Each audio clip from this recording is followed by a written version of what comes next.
하나님께서 이 예배를 통해서 여러분이 생각하는 것보다 더 큰 은혜 주시리라고 기대하고 믿습니다. 할렐루야. 대전 오정교회를 담임하고 있습니다. 울산에 오는 길이 가깝지는 않더라고요. 그래서 그동안 울산 제1교회에 올 기회가 없었는데 마침 안식년 휴가를 얻어서 사랑하는 형님들이 울산에서 목회 몇 분 하고 계셔서 교제하고 배우러 왔습니다. 여기도 마찬가지로 형님이라고 하니까 약간 놀라신 분들이 계신 것 같아요. 한참 형님이세요. 제가 권사님 맞아요. 제가 흰머리는 조금 있지만요, 피부는 탱탱합니다. 가까이서 보셔요. 김성수 목사님 참 저에게 고마운 분이에요. 제가 이렇게 비유를 합니다. 바다에 빠진 사람이 있어요. 바다에 빠졌습니다. 빠졌다가 겨우 고개를 바다 위로 내밀었습니다. 정신이 있습니까 없습니까? 정신이 하나도 없습니다. 어느 쪽으로 헤엄쳐야 됩니까? 빨리 판단해야 돼요. 정신이 없어요. 어느 쪽으로 헤엄쳐야 되는가 라고 할 때 저 같은 경우에는 김성수 목사님이 계신 쪽으로, 대전에 있을 때 그랬어요. 제가 37살에 교회 담임으로 부임해가지고 아무것도 모르고 있었어요.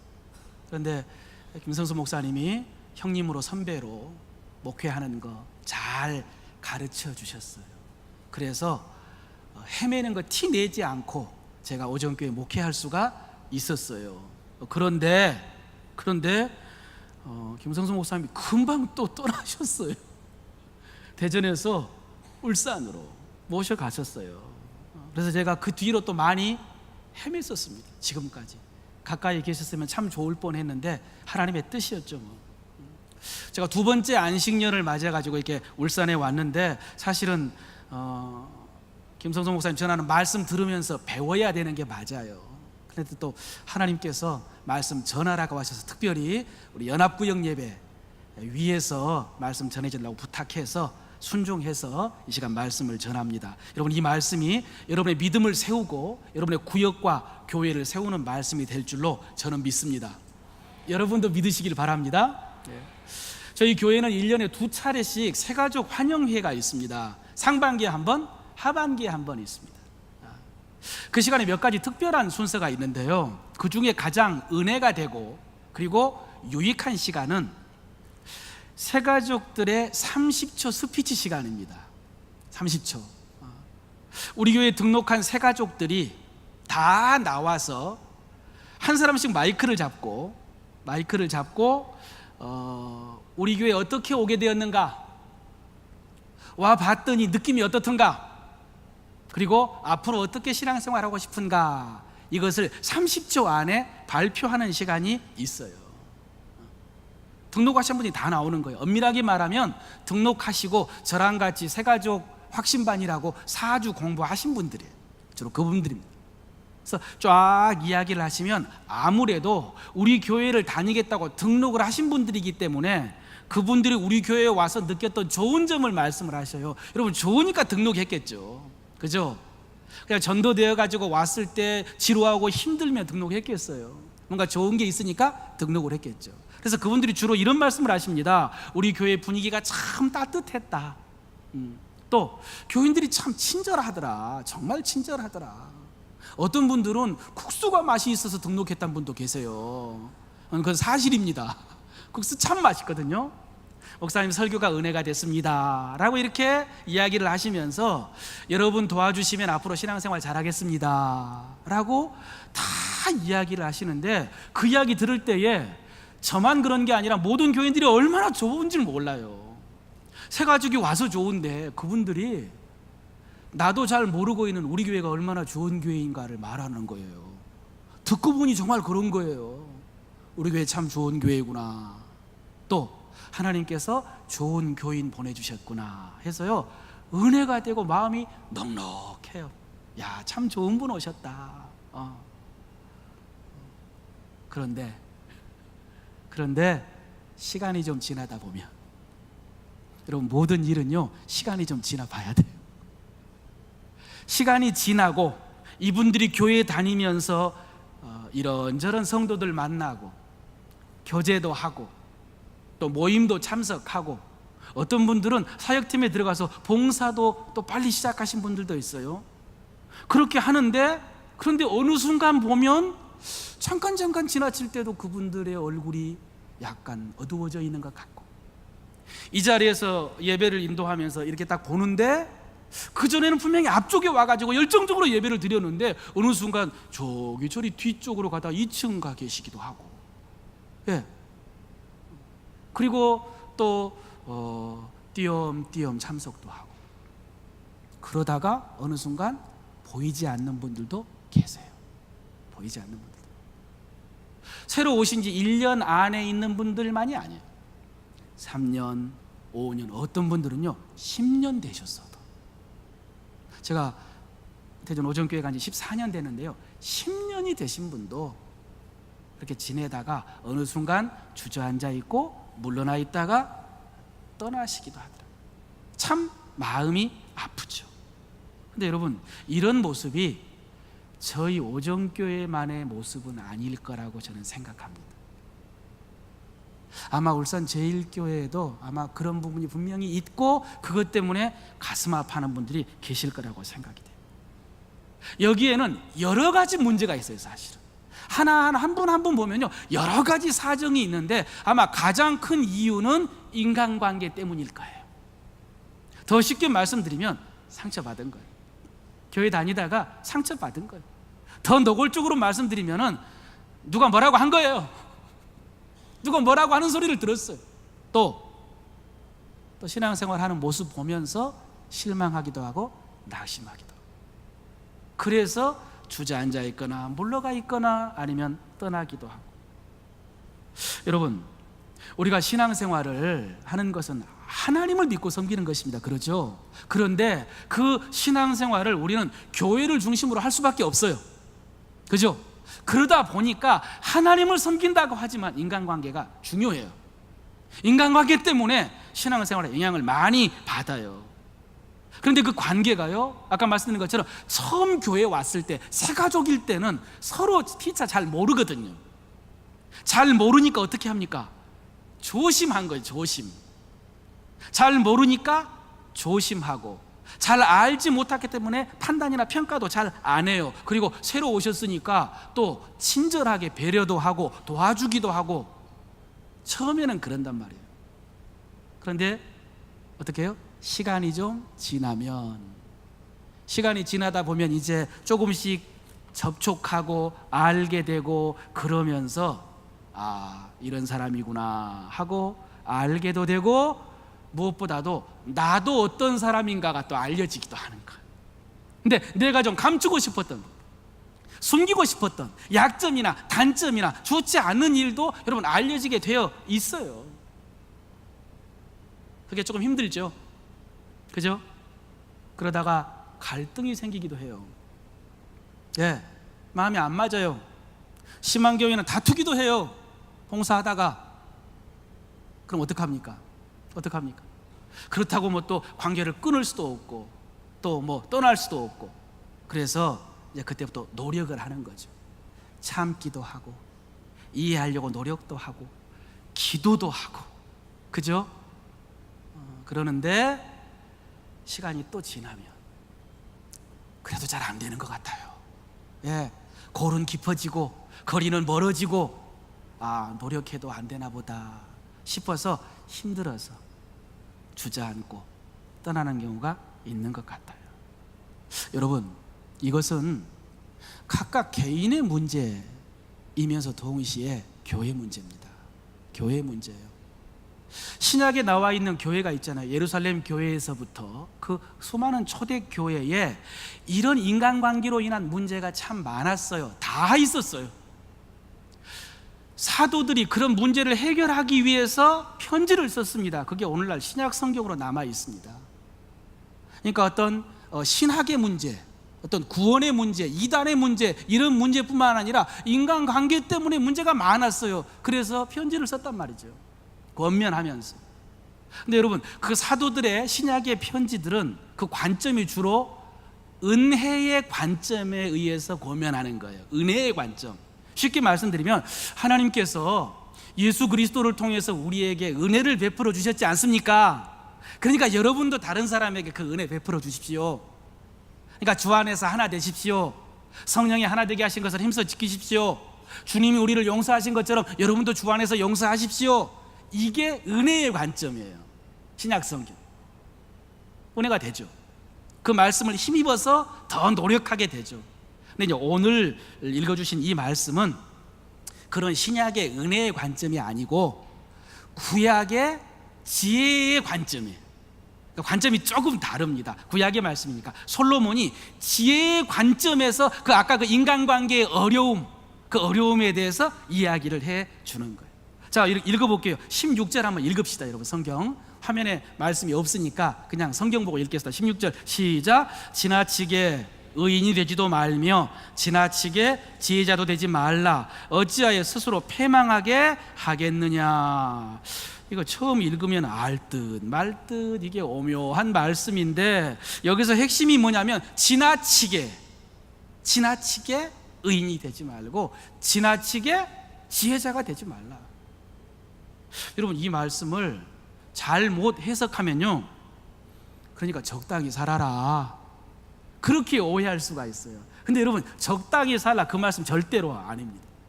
여기서 지나친 의, 지나친 지혜는 객관적인 의나 객관적인 지혜가 아니고요, 자기가 주장하는 의예요. 자기가 주장하는 지혜입니다. 그것을 의로 여기고 그것을 지혜로 여기면서 그것에 집착하는 거예요. 고집하는 거, 이게 지나친 의, 지나친 지혜예요. 여러분, 이해할 수 있는 게요, 예수님께서 말씀하신 남의 눈에 티를 보는 거예요. 남의 눈에 티를 보는 거. 여러분, 우리가 살다 보면 눈에 티가 들어가잖아요. 그죠? 예전에는 티가 들어가면 이렇게 문지르고 하면서 티를 뺐어요. 지금도 그런 분들이 있죠. 근데 그렇게 하면 안구가 상한대요. 조심해야죠. 그러니까 이제 이렇게 안 빼고 어떻게 해요? 옆에 식구들이 있으면은 좀 티 좀 빼달라고. 좀 말씀드리기 좀 죄송한데 이렇게 눈을 뒤집어 까기도 하고 눈동자를 이렇게 굴리기도 하면서 티 좀 빼달라고. 여러분, 그러면은 그 티가 잘 보여요? 나는 분명히 지금 눈이 불편하고 힘든데, 그런데 이렇게 깠으면 보일 것 같은데, 그런데 그게요 쉽지가 않아요. 위에 까고 아래 까고 양쪽으로 왔다 갔다 해 겨우 찾기도 하고 어떤 경우는 못 찾는 경우도 있어요. 여러분, 이게 뭡니까? 티는 그런 거예요.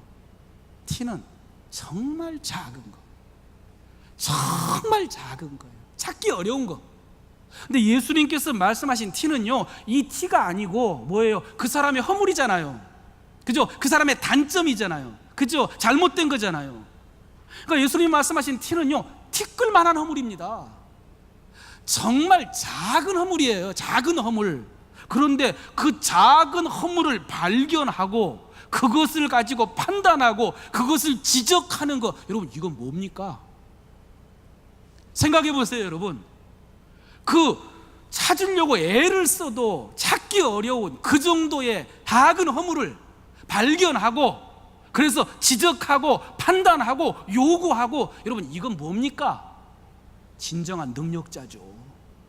능력자. 놀라운 분이에요. 사실대로 말씀드리겠습니다. 여러분, 그것은요 지혜도 아니고 의도 아니고요, 병입니다. 병. 이게 말씀이에요. 능력자는 무슨 능력자야. 그렇게 작은 허물을 찾아가지고 그거 지적하는 거, 그거 병입니다. 여러분, 병. 그거 알으셔야 돼요.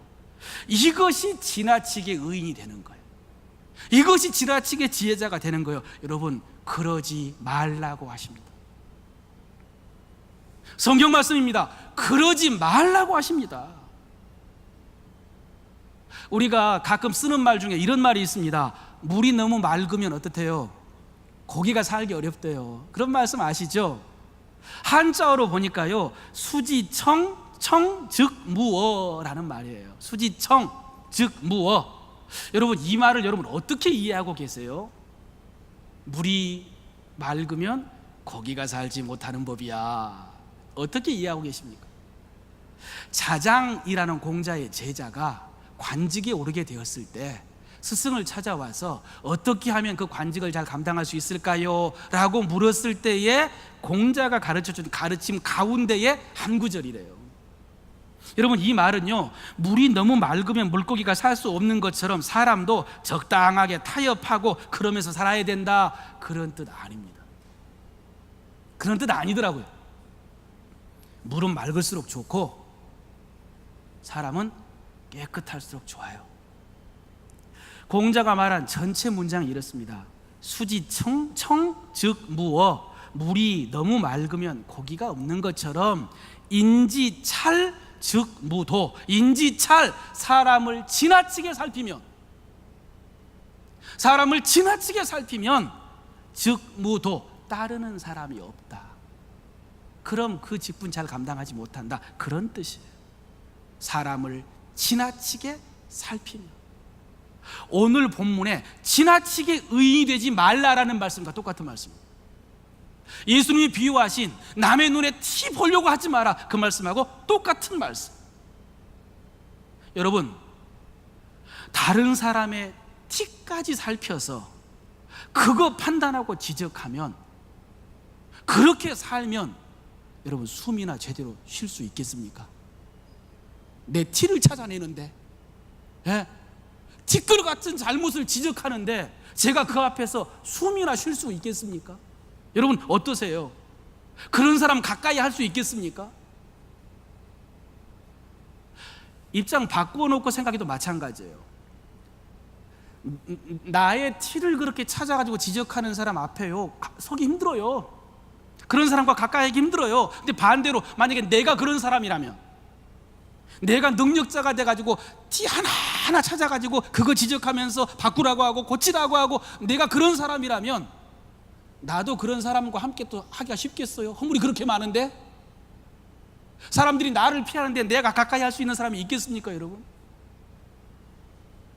성경을 읽으면서 깨달았어요. 아, 인간관계 참 중요한 말씀이에요. 아까 말씀드린 은혜의 관점은 아니지만 지혜자의 관점에서 참 중요한 교훈이구나. 여러분, 제가 아까 이것이 개인의 문제이면서 동시에 교회의 문제라고 그랬습니다. 교회의 문제. 여러분, 그렇습니다. 이렇게 한다고요, 교회가 좋아지지 않습니다. 아셔야 돼요. 교회에서 이런 위치에 있는 분들 계시죠? 제가 뭐 장로님들 미워해서 하는 건 아니고 그냥 설교 편하게요. 장로님들, 어르신들, 그죠? 위치가 되잖아요. 또 뭐 성격적으로 조금 꼼꼼하신 분들 있잖아요. 예민하신 분들. 여러분 잘 들으십시오. 그렇게 한다고 교회가 좋아지는 것은 아닙니다. 그렇게 하는 것이 잘하는 게 아닙니다. 여러분, 교회만이 아니고 사회도 그렇고 가정도 그렇고 모든 인간관계가 마찬가지입니다. 지나치게 살피고 지나치게 의인이 되고 지나치게 지혜자가 돼가지고 지적하고 요구한다고 잘 되지 않습니다. 지나치게 의인이 되지 말며 지나치게 지혜자도 되지 말라. 어찌하여 스스로 패망하게 하려느냐? 하나님 말씀이에요. 그건 스스로 망하는 것입니다. 자기만 망하는 것이 아니라 다른 사람도 망하게 하는 것입니다. 교회에서는요, 교회를 허무는 일이죠. 자기만 죽는 것이 아니라. 여러분, 내가 티끌 같은 거 찾아가지고 그거 고치라고 그 다른 사람의 그 죄의 허물이 그게 큰 허물입니까? 아니면 자기를 죽이고 사랑하는 사람을 죽이고 교회를 허무는 게 그게 큰 죄입니까? 내가 발견한 다른 사람 속에 있는 그 허물이 큰 겁니까? 아니면 나를 죽이고 사람을 죽이고 교회를 죽이는 그 허물이 큰 겁니까, 여러분? 어떻습니까? 옆 사람에게 인사 이렇게 다시 한번 하십시다. 지나치게 의인이 되지 않겠습니다. 오늘 연합구에 드리면서 이 말씀 듣고 시작하십시다. 지나치게 의인이 되지 않겠습니다. 지나치게. 여러분, 성경에는 두 종류의 의가 있더라고요. 공부를 해보니까 의. 우리말로 정의라는 말씀이 있고요, 공의라는 말씀이 있었어요. 근데 그 두 개가 조금 구분이 되더라고요. 정의는요, 히브리어로 미시파트라고 되어 있어요. 어학사전을 찾아봤더니 법적인 의예요. 정의는 법적인 의예요. 그러니까 죄를 짓지 말아야 되는 거예요. 이걸 행하면 죄가 되는 거예요. 이게 미시파트, 정의예요. 여러분, 하나님께서는 하나님의 백성들이 정의롭게 살기를 원하시더라고요. 더 쉽게 말씀드리면 거룩하게, 깨끗하게 살기를 원하세요. 아까 울산제일교회 거룩한 교회라고 했는데 깨끗하게 살기를 원하시더라고요, 하나님. 그런데 공의도 있어요. 공의. 이 공의는 법적인 의가 아니고 관계적인 의예요. 쉽게 말씀드리면 하나님께서 다른 사람에게 베풀라고 하신 것, 연약한 사람, 어려운 사람에 대해서 배려하라고 하신 거 있어요. 은혜를 베풀어라, 도와주어라, 용서해라. 이게 공의예요. ጼ데카라고 하더라고요. 하나님께서는 하나님의 백성들에게 ጼ데카의 의도 요구하십니다. 미시파트, 정의, 이걸 지키라고 하시고, ጼ데카, 공의를 베풀라고 하시고, 베풀라고. 이게 하나님의 뜻이에요. 두 종류의 의에 있어서. 이해하셨죠? 좀 어렵긴 하지만 정의와 공의, 정의는 지키고 공의는 베풀고. 그런데 솔직히 우리는 어떻게 하기가 쉽습니까? 정의 어떻게 하기가 쉬워요? 지키려고 하지만 잘 못 지키는 경우가 많아요. 정의. 공의는 어떻습니까? 공의.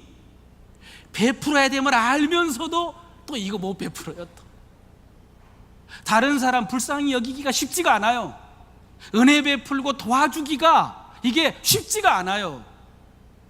ጼ데카는 못 베풀면서 또 뭐는 잘해요? 정의는 요구를 잘해요. 또 정의는 왜 그렇게 사냐고.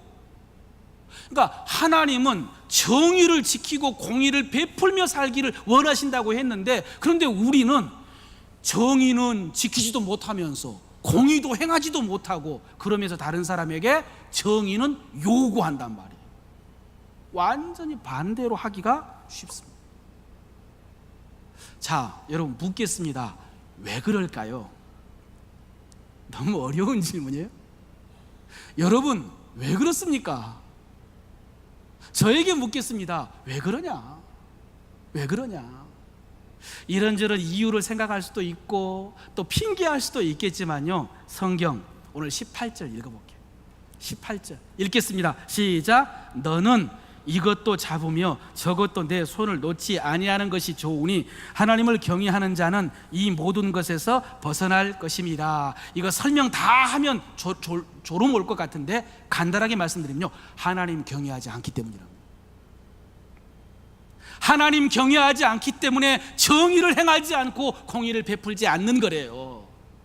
하나님 경외하는 사람은 하나님이 요구하시는 그 정의, 그것도 잘 지키고, 그리고 또 ጼ데카 베풀라고 하는 것도 잘 베풀 텐데 하나님 경외하는 마음이 없기 때문에, 그러니까 정의는 행하지도 않고 공의는 베풀지도 않고 다른 사람에게 정의만 요구한다는 거예요.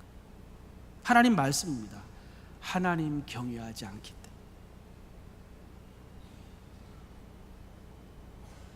여러분, 우리가 하나님을 믿고 섬기는 사람들 아닙니까? 그 말은 곧 하나님 경외하는 사람들이라는 거예요, 우리가.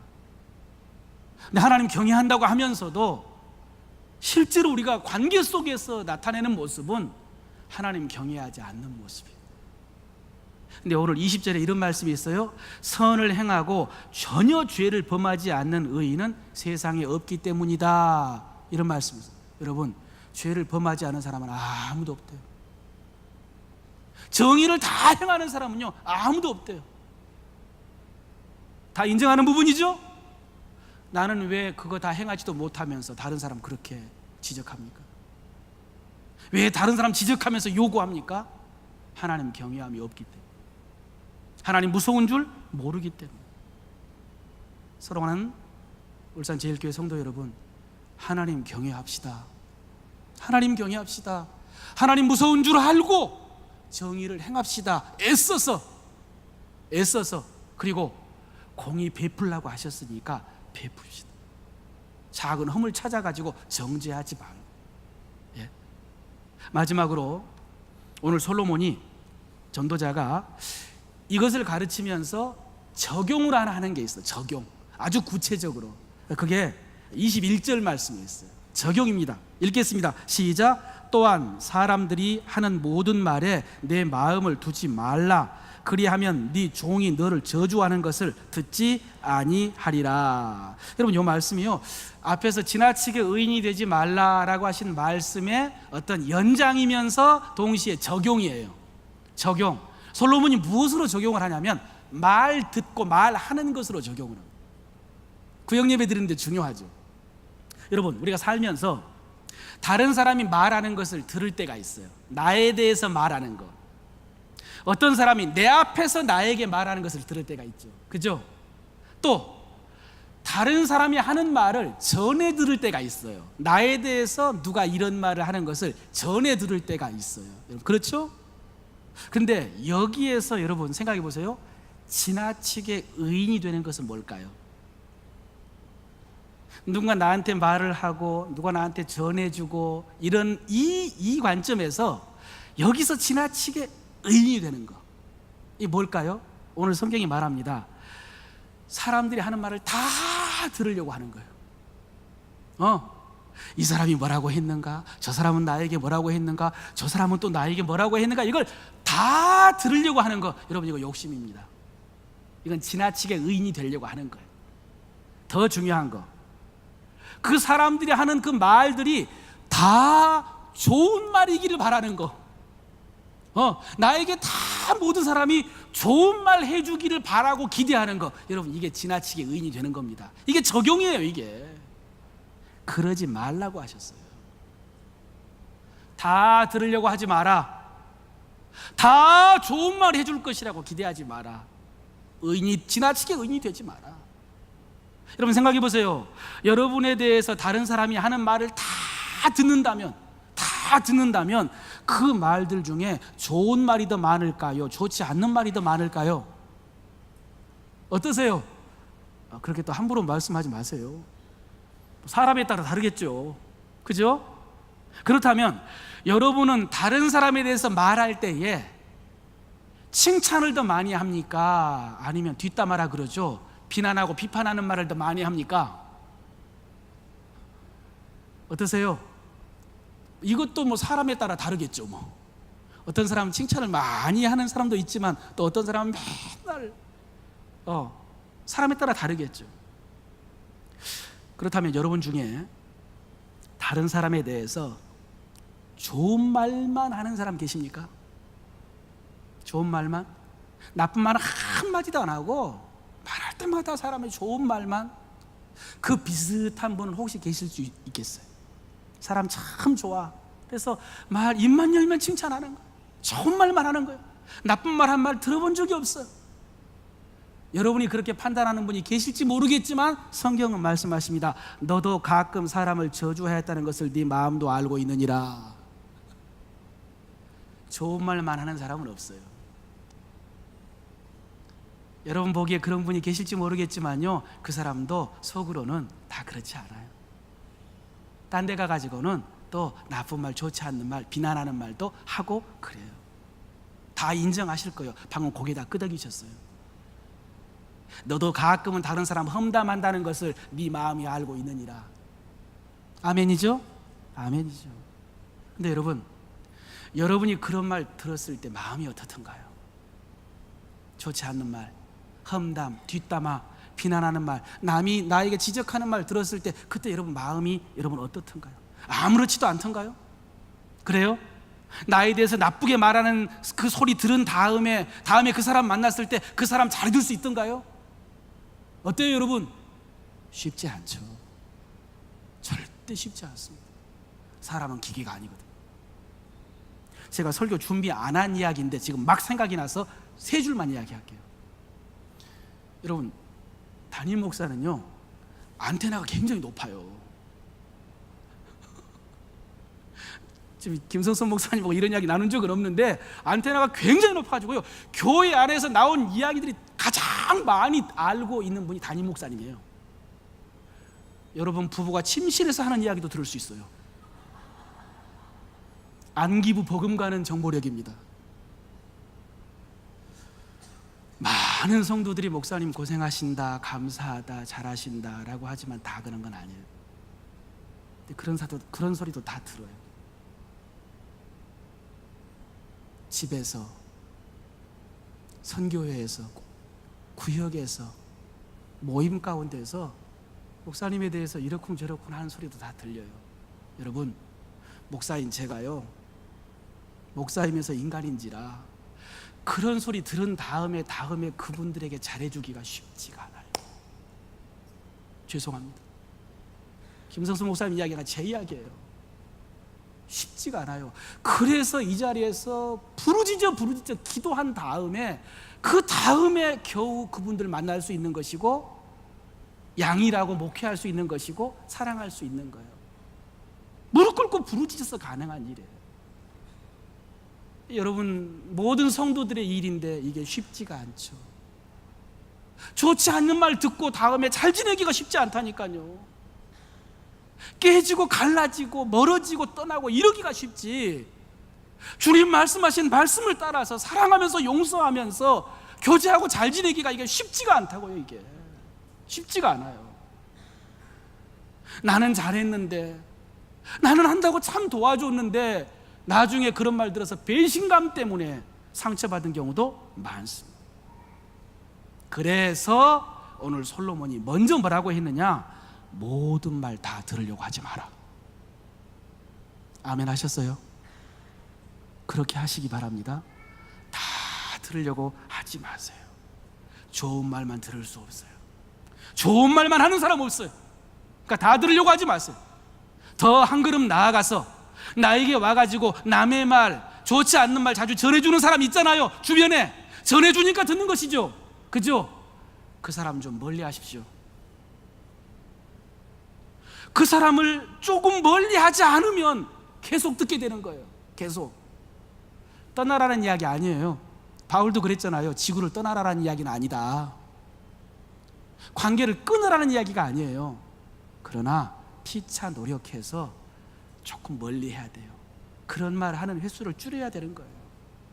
잠언에 이런 말씀이 있어요. 남의 말 하기를 좋아하는 자의 말은 별식과 같아서 뱃속 깊은 데로 내려가느니라.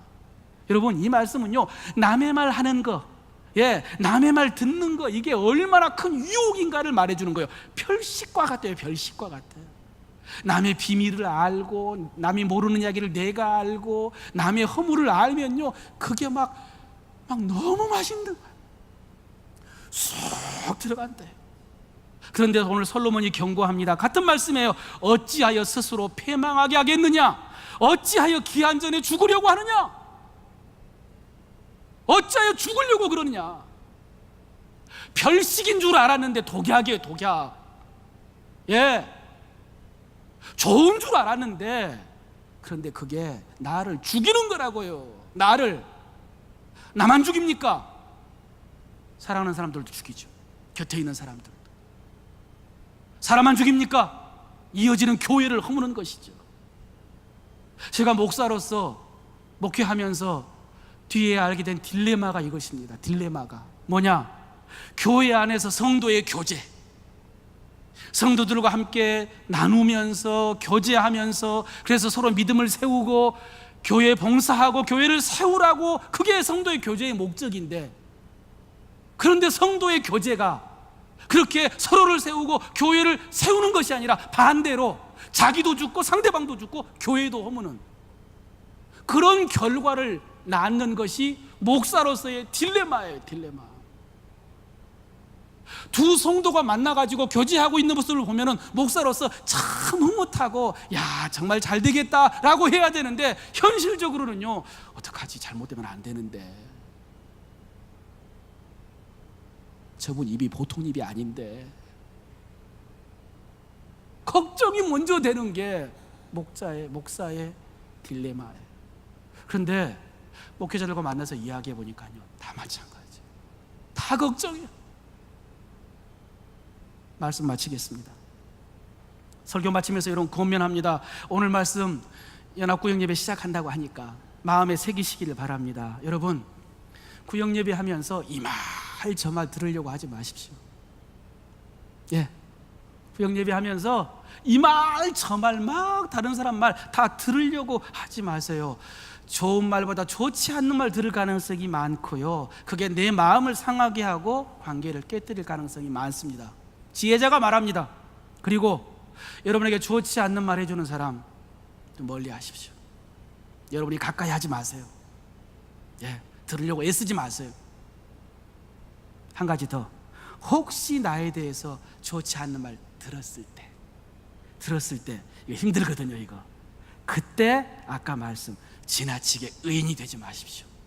그러니까 나는 전혀 안 그런 것처럼, 예, 정말 나는 의인인 것처럼 그렇게 여기면서 힘들어하지 마시고요, 나도 다른 사람 험담할 때가 있었다, 나도 다른 사람에 대해 저주할 때가 있었다 라고 생각하시면서 그런 분들에게 제데카를 베풀어 주세요. 불쌍히 여겨주시고 참아주시고 기도해 주십시오. 이것이 내가 사는 길이고 사랑하는 사람들을 살리는 길이고 우리 구역과 울산 제일교회를 살리는 비결이 될 줄로 믿습니다.